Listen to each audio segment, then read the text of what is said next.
querrámoslo o no, todo se circunscribe al final a una situación económica.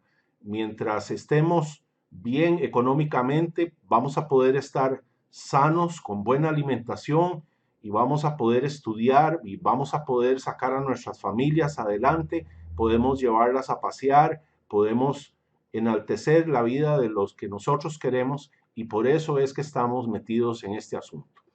El tema de hoy es el por qué insisto de manera enfática en que el dólar ya entró en una carrera bajista de la cual no va a parar. He recibido algunos comentarios interesantes que me dicen que yo estoy tal vez exagerando un poco, toda vez que cuando vemos atrás en el tiempo los gráficos del precio del dólar, pues la verdad es que no se ve tan mal la situación actualmente, pero hay que analizar el dólar en el contexto actual, que es un contexto muy especial. Estamos viviendo una situación que nunca antes la humanidad ha vivido. Es un territorio completamente desconocido para lo cual no tenemos antecedentes y por tanto no sabemos exactamente qué va a pasar o cómo vamos a resolver los acontecimientos que están por ocurrir. Entrando a materia directamente, narrando secuencialmente las razones por las cuales yo esgrimo enfáticamente que el dólar va a seguir cayendo sin detenerse. Arrancamos con Donald Trump, que hace relativamente corto tiempo mencionó que el dólar está muy fortalecido y que tiene que bajar el precio. Y a partir de ahí comenzó a bajar el precio. ¿Por qué es que Donald Trump está diciendo esto? Esto hay que entenderlo en el contexto de lo que se denomina la guerra de divisas. La guerra de divisas, al contrario de las guerras comunes, gana el que pierde. Y uno dice, pero ¿qué pasa aquí? ¿Cómo es este asunto? Bueno, vamos a hacer un poco de historia. Dice Gerald Celente, también lo dice James Rickards, que durante la Primera y la Segunda Guerra Mundial, en ambos casos, se observó, antes de la guerra física, dos guerras de las cuales la población difícilmente se percata. Primero ocurre la guerra de divisas, después aparece la guerra financiera y después aparece finalmente la guerra física. Estoy hablando de las dos guerras mundiales. ¿Cuál es este asunto? ¿De qué se trata esto?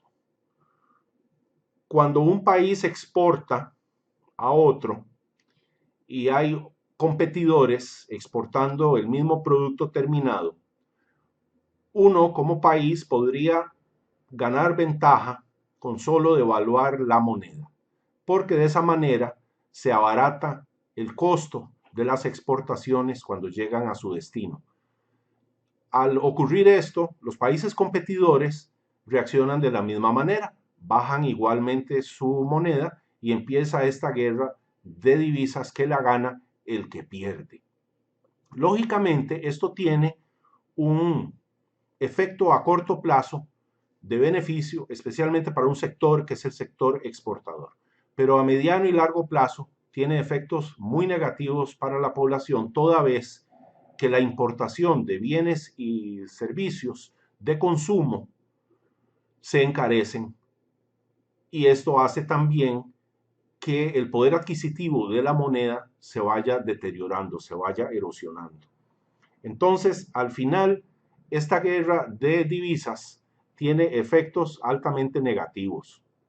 Aquí tenemos un comentario que hace Zero Hedge en abril 12 de cuando Donald Trump dijo que había que bajar, que había que devaluar un poco el precio del dólar y entonces colapsó esos días, ¿verdad?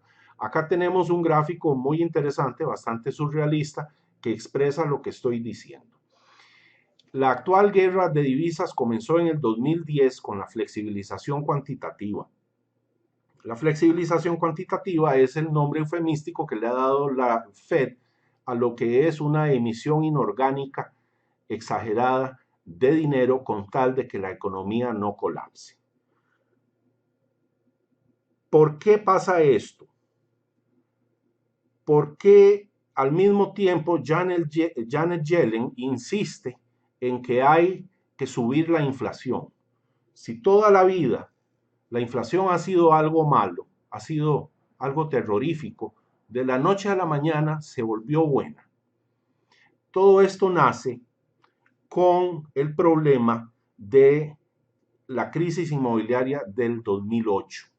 En ese momento, la economía global colapsó y la Fed se vio forzada a tomar 700.000 millones de dólares del pueblo norteamericano para salvar a 4 bancos y 2 empresas. Específicamente, salvaron con dinero del pueblo a JP Morgan, Goldman Sachs, Citibank, Bank of America, General Motors y Berkshire Hathaway, la empresa, la gran empresa conglomerado de Warren Buffett.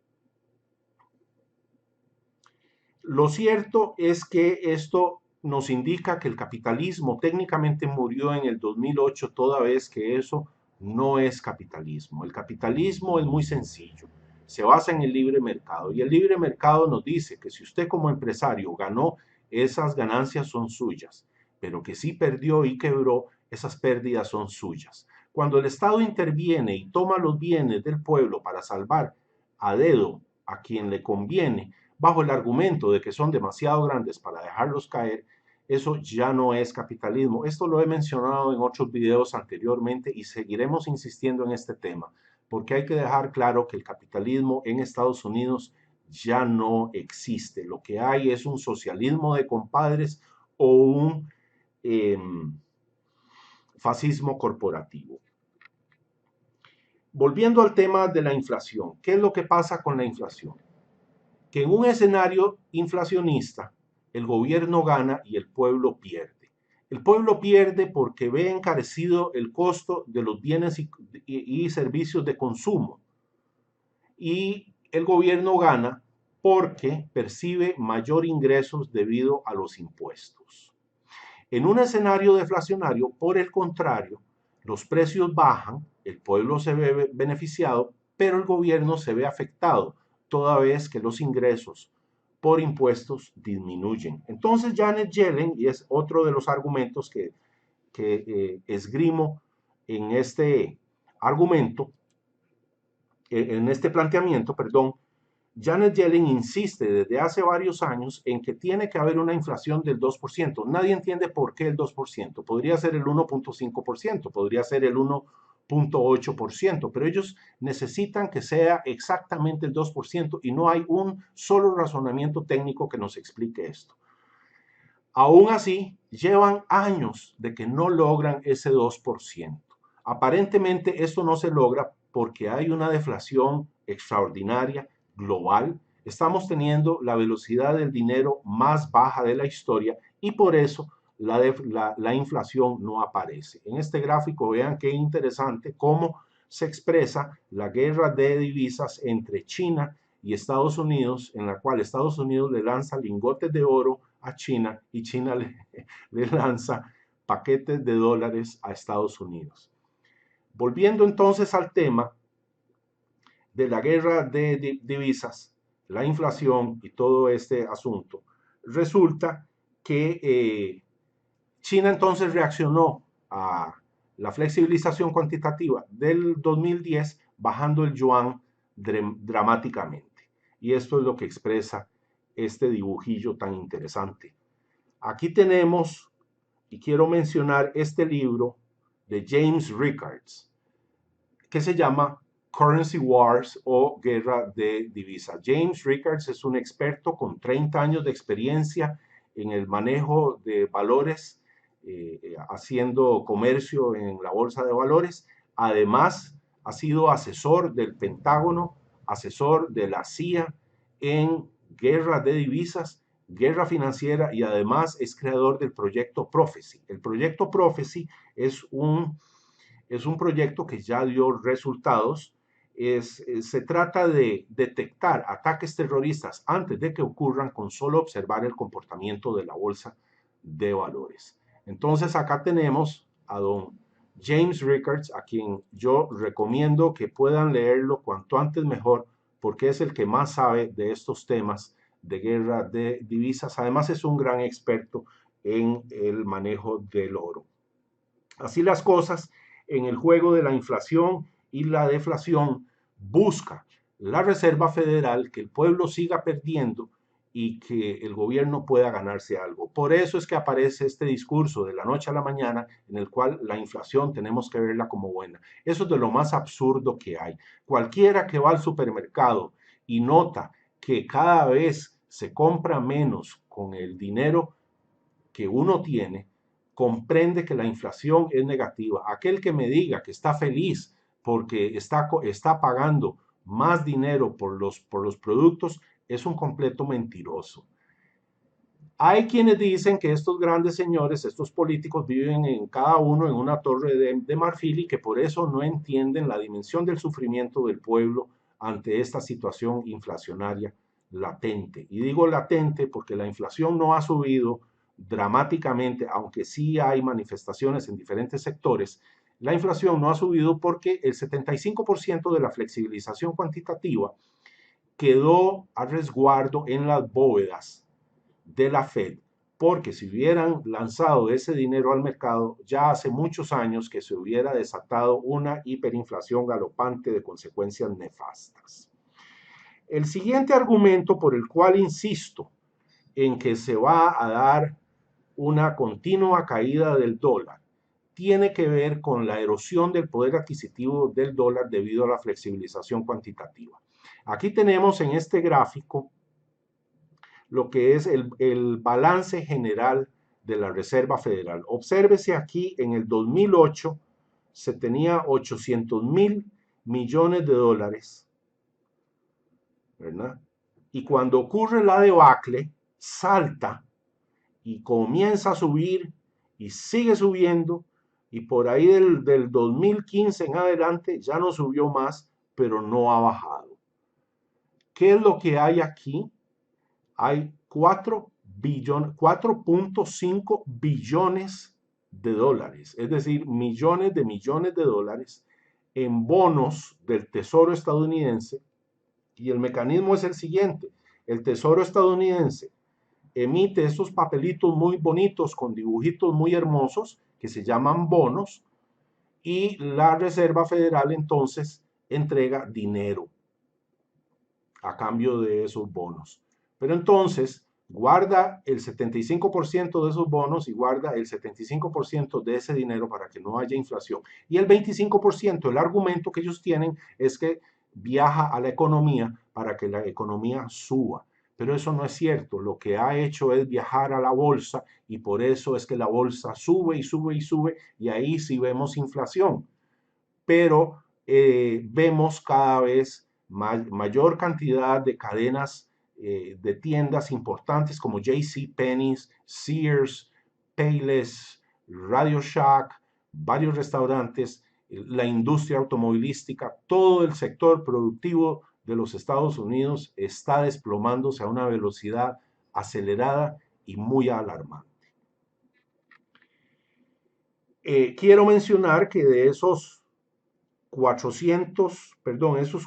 billones de dólares de liabilities, ¿cómo es que se llama? Activos, eh, vienen siendo como una deuda que tiene la Reserva Federal, representa un incremento del 400% en cosa de 8 años. Acá lo que tenemos es un sitio web muy interesante que se llama usdebtclock.org, y aquí cuando lo tenemos en línea aparece aquí a la izquierda arriba donde dice US National Debt, aparece la extraordinaria suma de 19 billones de dólares. Y cuando está en línea, estos números están en una gran actividad, no dejan de parar. Esto fue capturado hace escasamente una hora y ya para este momento esto tiene que haber pasado a una cifra muchísimo más alta. Este es el otro argumento. La deuda de los Estados Unidos es extraordinariamente grande.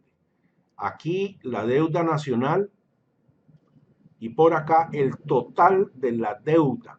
Estas son las interpretaciones anglosajonas que uno como latino no logra entender claramente. Tienen varias interpretaciones de lo que es la deuda y al final uno termina bastante confundido, porque no nos queda claro y a nadie realmente le queda claro si lo que debe Estados Unidos son 19 billones de dólares oficialmente o si son 67 billones de dólares que se debe en la totalidad. ¿Qué es la totalidad? Bueno, aparentemente si uno lleva un curso universitario y emplea varios meses, logra descifrar toda esta maraña de información. Entonces, con una deuda así, no se puede salir adelante y está uno en riesgo de que si suben los intereses, la cosa se desploma feísimo porque el gobierno entraría en impago, se vería imposibilitado de pagar los intereses nada más de la deuda. El principal, olvídese, no lo van a poder pagar nunca. Quiero hacer una acotación a todos aquellos que busquen esta página. Recuerden usdebtclock.org, aquí está en el centro arriba en letras grandes. Quiero que si vayan a la esquina inferior derecha. Estos últimos 4 rubros que estamos viendo acá, dice el radio de dólar a la plata. Es decir, ellos a un punto de simple cálculo matemático, sin percatarse quizá, nos están revelando el verdadero precio de la onza de plata, que oficialmente está en 15 dólares, quizá haya subido unos cuantos centavos, acá dice 818 dólares por onza Troy de plata. Aquí es donde a uno se le para el pelo y empieza a ver que la cosa anda muy mal en cuanto a la manipulación de los precios, al descubrimiento de precios que se ha perdido completamente. Y baja un poco más y descubre que el radio de intercambio entre el oro y el dólar es de 6.749 dólares, aquí lo estamos viendo, por onza de oro Troy. Aquí queda claramente expresado que nos han venido burlando durante muchos años con una manipulación de los metales preciosos a la baja y ya he explicado en varios videos por qué es que ellos hacen esto. Vamos ya a entrar en materia un poco más específicamente con respecto a los números, a los precios y al análisis del contexto de por qué yo digo que el dólar entra en una carrera bajística de la cual no se va a recuperar. Aquí tenemos el precio del dólar en el tiempo. Vamos a hacerlo un poquito más pequeño para observar las fechas. Aquí tenemos las fechas. Miren al pie de página, 1972 a la izquierda. El precio estaba en por ahí de 115. Esto es un índice, estos no son dólares. Esto es el precio del dólar en un índice que se llama DX o DIX. Por ahí de 1984 llega a su punto máximo, que es de 160. Por ahí de 1992-93 tiene una caída importante, llega como a 80. En el 2008, que es donde se da la crisis subprime, la crisis inmobiliaria, llega a su precio más bajo, 72. En el 2011 cae dramáticamente, otra vez en el 72, actualmente está en 95.7. Aquí es donde todo el mundo diría, bueno, Javier está exagerando, por Dios, si ya ha estado tan bajo y ahora no está tan bajo. Desde esta perspectiva tiene mucho sentido, pero veamos lo que viene. Esto es un poco más de lo mismo, pero ya más reducido, haciendo un análisis desde 1986 al presente, 95.55. Vemos otra vez el pico en 2001, 2002, vemos la caída dramática en el 2008, que llegó a 72, y bueno, en el siguiente gráfico mostramos el histórico de las tasas de interés. En 1955 estaba alrededor de casi 1%, 1.2%, su pico más alto fue casi 20%, por ahí de 1980. Entre 1980 y 1985 es cuando más alto estuvo el interés, la tasa de interés de la Reserva Federal. Observemos entonces ahora, en el 2015, entre el 2010 y el 2015, la tasa de interés ha estado en cero. Es cierto que acá a la izquierda vemos que momentáneamente estuvo cercana a cero, ya aquí no está tan cercana a cero, está alrededor de 1, y a partir de ahí hace unas subidas, unas bajadas, nunca está en cero. Aquí, a raíz, y aquí lo vemos, en el 2008 más o menos, vemos la caída drástica y entra en el 2009, 2010 literalmente en cero. Y permanece así 6, 7 años. Quiero dejar algo muy claro, durante 5.000 años la humanidad nunca ha tenido los intereses en cero. Y ahora, desde hace 2, 3 años, hay intereses negativos en Europa, en algunos países europeos y en Japón. Los intereses negativos no existen, son una falacia del lenguaje, son una aberración del lenguaje. Los intereses negativos no existen. Interés negativo se llama pérdida, pero el interés per se significa ganancia sobre algo. Y aquí lo que hay es pérdida. Lo que pasa es que entonces vivimos en un mundo orwelliano donde el lenguaje lo transformamos y empezamos a llamar las cosas con un nombre distinto. Vamos calentando motores y aquí está el gráfico que he preparado para ustedes con muchísimo cariño. Aquí observamos, vamos a la izquierda abajo, año 2000, interés 6.53%, precio del dólar 120, 125. Aquí todo anda bien. Cae a raíz de la burbuja de las .com, llega acá a 4.49%, más o menos en el 2003, sigue bajando el interés, 2005 sube un poco, aquí en el 2006 está en 5.25, baja, en el 2008 cae a 3.94, ¿verdad? Intentan, no, ok, 3.94%, por eso está esta línea amarilla acá. Aquí abajo estamos viendo ahora los intereses y aquí estamos viendo el precio del dólar. Vemos cómo entra al 2009 ya en cero, 0.15%. Es más, es decir, debajo de 1 ya es cero, aunque sea 0.15, aunque sea 0.9, aquí en el 2011 está en 0.9 y permanece desde el 2008 hasta el 2017 recientemente, logran subirlo a 0.65%.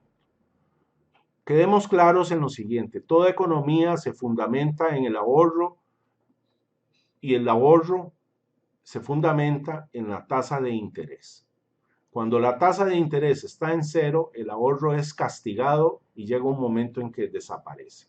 Y luego de 8, 9 años de interés cero, el ahorro desapareció, la economía desapareció.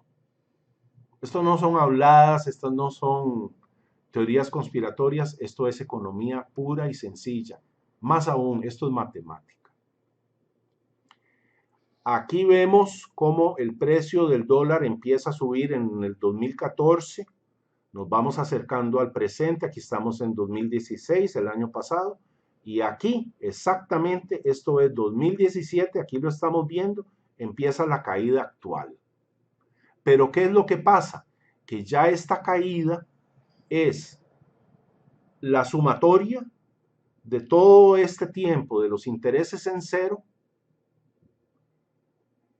Aquí Janet Yellen lo sube, puse esta línea de puntos que representa lo que ocurrió hace 1 o 2 semanas, donde finalmente llega a 1% después de casi 10 años de permanecer en cero. Y empieza a ocurrir algo muy interesante. Es que la oscilación en el precio del dólar no es lo mismo en un escenario con intereses en 5 o 4% que un escenario de 0%. Son escenarios muy distintos. Y el juego de los intereses es que al bajar la economía se bajan los intereses para estimular a esa economía. Y al subir la economía se hace lo contrario. Desde el 2008 los intereses están en cero y la economía no sube. al seguir deteriorándose la economía, ¿qué intereses bajarán si estos están en cero? Por esto es que se han subido al 1% para tener un juego, un espacio para reducirlos pronto. Y este es el proceso entre finales del 2015 y el presente, junio 2017.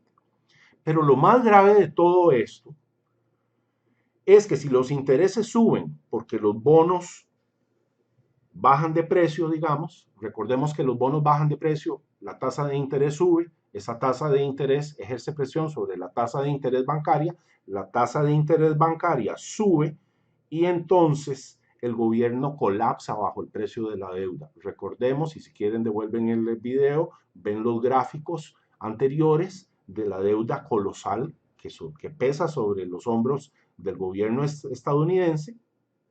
Y entonces, si permiten que los intereses suban, el gobierno colapsa por impago ante el peso de la deuda. Por eso es que la Fed entró ya en un callejón sin salida. Este callejón sin salida es, si suben los intereses, colapsa el gobierno por el peso de la deuda. Y si no lo suben, vamos a quitar esto de acá. Y si no lo suben, colapsa el dólar. ¿Por qué colapsa el dólar? Porque sigue cayendo por exceso de emisión. Ese es el juego macabro en el que estamos y es del cual la Fed ya no puede salirse, y espero con esto haber explicado a profundidad mi tesis, por qué es que insisto que ya esto no tiene salvación. Muchas gracias por ponerme atención. Recuerden darle like y suscribirse a este canal y enviarme el montón de comentarios que ustedes quieran, que con muchísimo gusto vamos a estar contestándolos. Y tengo pendiente todavía hacer, si puedo, un tercer video, porque resulta que ya hoy cambió todo. Ya la señora Yellen hoy habló y dijo un montón de cosas que contradicen lo que venía diciendo, y eso es lo que ha propulsado hoy la bolsa. Estuvo rebosante y hay que hacer un análisis, una reinterpretación de las cosas, porque las amenazas que profirió hace 2 semanas de devolver el proceso de flexibilización cuantitativa en lo que sería entonces un proceso de endurecimiento cuantitativo, es decir, deshacerse de esos 4.5 billones de dólares e inundar el mercado con estos bonos que nadie quiere, parece que eso afectó muchísimo los índices económicos y ahora echa para atrás. Otro signo más claro y evidente de que la Fed está totalmente arrinconada, que ya no pueden hacer absolutamente nada, y eso explica perfectamente por qué durante los últimos meses, incluido los últimos meses del gobierno de Obama, el gobierno de los Estados Unidos no ha hecho más que sonar los tambores de guerra, se ponen como los congos, los monos congos, a pegar gritos y amenazarse, y al final nada ocurre, porque resulta que una de las posibilidades de salir adelante ante una crisis es producir una guerra para echarle la culpa a la guerra de la crisis económica. Muchas gracias. Espero que tengan mucha paz en su corazón, en su espíritu, y que la pasen muy bien, y les deseo mucho éxito económico y emocional en sus vidas. Chao.